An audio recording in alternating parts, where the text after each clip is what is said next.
Miss হবে না আপনার পছন্দের টিভি শো। দেখুন জি5 অ্যাপে একদম ফ্রি। আমি যাব বাবার কাছে পুজো দিতে, আমি বাজাবো অষ্টপ্রহর ঘন্টা। ঠাকুর, সৃজনকে যে আমি কতটা ভালোবাসি সেটা আমি জানি। দাও, এদেরকেও প্রসাদ দাও। নাও নাও নাও, এই প্রসাদগুলো সবাই নাও। এই প্রসাদ হচ্ছে বাবার নকুলেশ্বরের প্রসাদ। কি হলো, আজকে তোমার মাকে ছুটি দিয়ে দিচ্ছে নাকি? হ্যাঁ, আমার মা তো পুরোপুরি ফিট। যাক, মাকে সুস্থ করে বাড়ি নিয়ে ফিরছো, এটাই অনেক। না হলে ডাক্তারবাবু তো বলেই দিয়েছিল যে তোমার মায়ের বাঁচার কোনো আশা নেই। ঠিকই বলেছ, সবাই নকুলেশ্বর বাবার চমৎকার। ভাই, একটা কথা জিজ্ঞেস করব? হ্যাঁ বলুন না, আগে প্রসাদটা নিন। না না, আমি একটুখানি নিচ্ছি, বেশি নেব না। আসলে প্রসাদ বলে একটু খুঁটে নিচ্ছি। আমাদের কারোরই এখন গলাটি কিছু নামবে না। বলছি, এই যে আপনি নকুলেশ্বরের বাবার কথা বলছেন, ওনার কাছে গিয়ে প্রার্থনা করলে বাবা প্রার্থনা শোনেন না? মানে মানুষের জীবন ফিরিয়ে দেন? হ্যাঁ দিদি ভাই, আজ আমি নিজেই হাতে নাতে তার প্রমাণ পেলাম। মার ওপেন হার্ট সার্জারি হয়েছিল, ডাক্তার জবাব দিয়েই দিয়েছিল, কিন্তু আমি নকুলেশ্বর বাবার পায়ে গিয়ে পড়লাম, বাবাকে সারা রাত ডাকলাম, তারপর বাবা আমার মাকে ফিরিয়ে দিল। বাবা, বলছি এই নকুলেশ্বরের মন্দিরটা কোথায় একটু বলবে? আপনাদের কেউ বুঝি অসুস্থ? হ্যাঁ গো, আমার বাবার গুলি লেগেছে। আহারে, বাবার কাছে গিয়ে বললেই বাবা নিশ্চয়ই ওনাকে সুস্থ করে দেবেন। কিন্তু বাবার মন্দির তো অনেকটা দূর, অনেকটা রাস্তা। সে যত দূরেই হোক না কেন, পাতালে হলেও আমি সেখানে গিয়ে বাবার পায়ে মাথা ঠেকাবো। আমার স্বামী এখন জীবন মরণ লড়াই করছে, আমাকে যে এই লড়াই ওর পাশে থাকতেই হবে। সৃজনকে এই লড়াইয়ে আমাকে জেতাতেই হবে, আর তার জন্য যা যা করতে হয় আমি সব করব। আমি যাব ওখানে, আমি নিশ্চয়ই যাব। আমিও যাব পর্ণা, আমিও যাব বাবুর জন্য তোমার সঙ্গে। আমাকেও নিয়ে যাবে গো? না বটি, তোর যাওয়া দরকারই, অনেক দূর। তুই আমি বরং বাড়িতে বসে প্রার্থনা করব। আমি যাব তোদের সঙ্গে, আমি যাব। কে সৃজনের জন্য যেমন প্রার্থনা করব সেরকম বলবো, যার জন্য সৃজনের এই অবস্থা সে যেন প্রতি পদে পদে নিজের অপরাধের জন্য ভোগে।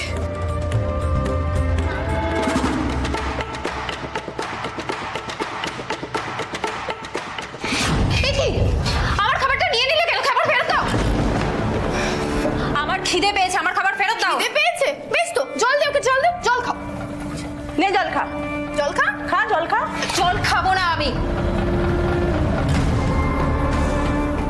জল খা বললাম না, জল খাবো না। জল খাবো, খা।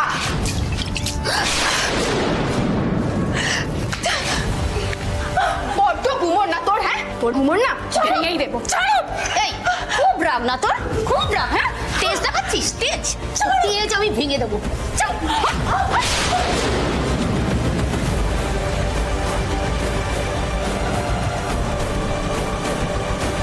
বড্ড ঘুমোরে। চল। আজ থেকে তুই বুঝতে পারবি নরক যন্ত্রণা কাকে বলে।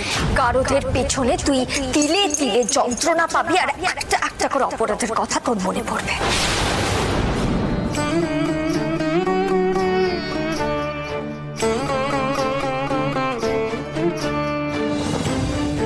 এটাই তাহলে বাবা নকুলেশ্বরের মন্দির?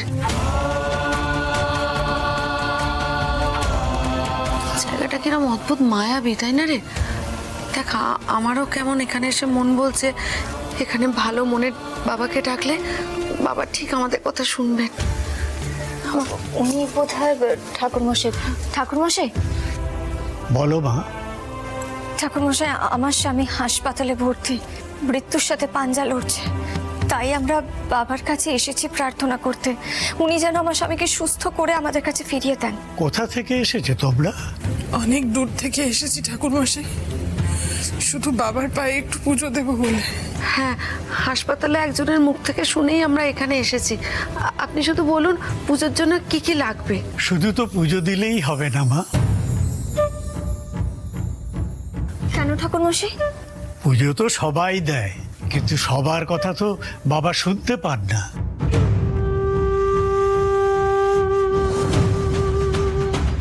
এটা আপনি কি বলছেন ঠাকুরমশাই?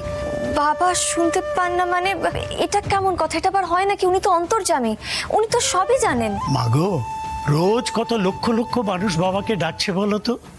কেউ প্রিয়জনকে ফেরত চাইছে, কারো চাকরি চাই, কারো টাকা চাই, কারো আবার ভালোবাসা চাই। মানুষের তো হাজার চাহিদা আর বড্ড আওয়াজ। সেই আওয়াজের ভিড়ে সব প্রার্থনা, সব ডাক বাবার কান অবধি পৌঁছয় না।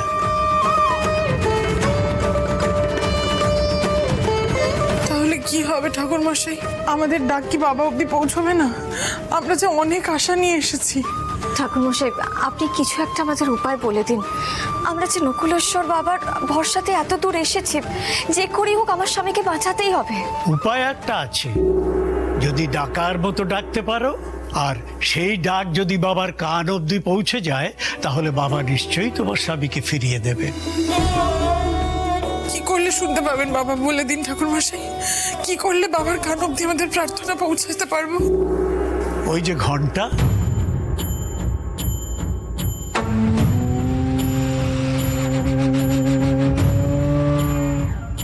ওই ঘন্টাটা বাজাতে হবে। অষ্টপ্রহর ওই ঘন্টা বাজিয়ে যদি বাবার নজর তোমাদের দিকে ঘোরাতে পারো, তাহলে তোমাদের আকুল প্রার্থনা শুনে বাবা নিশ্চয়ই তোমাদের ডাকে সাড়া দেবে।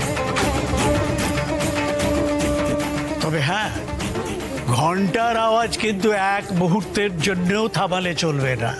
অষ্টপ্রহর বাজাতে হবে। পারবে তো? হ্যাঁ, পারবো। পারবো। খুব কঠিন কাজ কিন্তু। পারতেই হবে ঠাকুর মশাই। বেশ, একটা কথা কিন্তু মাথায় রাখতে হবে। কি কথা ঠাকুর মশাই? যে কেউ বাবাকে ডাকলে কিন্তু বাবা তার কথা শুনবেন না। যার জীবনের জন্য প্রার্থনা করতে এসেছেন, তাকে যে নিঃস্বার্থভাবে অন্তর থেকে ভালোবাসে, আত্মার সাথে অবিচ্ছেদ্য টান রয়েছে, এমন মানুষকেই এই ঘন্টাটা বাজাতে হবে। তাছাড়া অন্য কেউ ঘন্টা বাজালে কিন্তু সেই ঘন্টার আওয়াজ বাবার কানে পৌঁছবে না।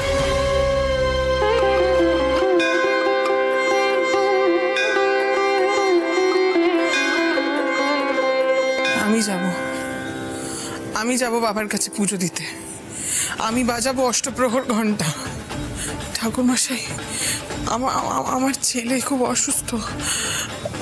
ও তো আমার সন্তান। আমার সঙ্গে ওর আত্মার যোগ আছে। আমার থেকে বেশি কেউ ভালোবাসে না ওকে। আমি ফিরিয়ে আনবো বাবুকে। চলুন ঠাকুর মশাই।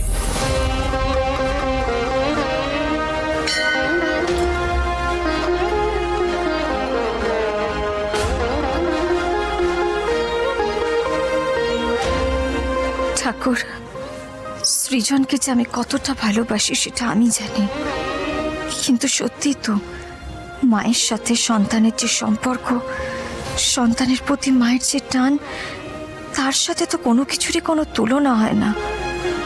তাই মায়ের হাতেই তোমার পুজো হোক বাবা।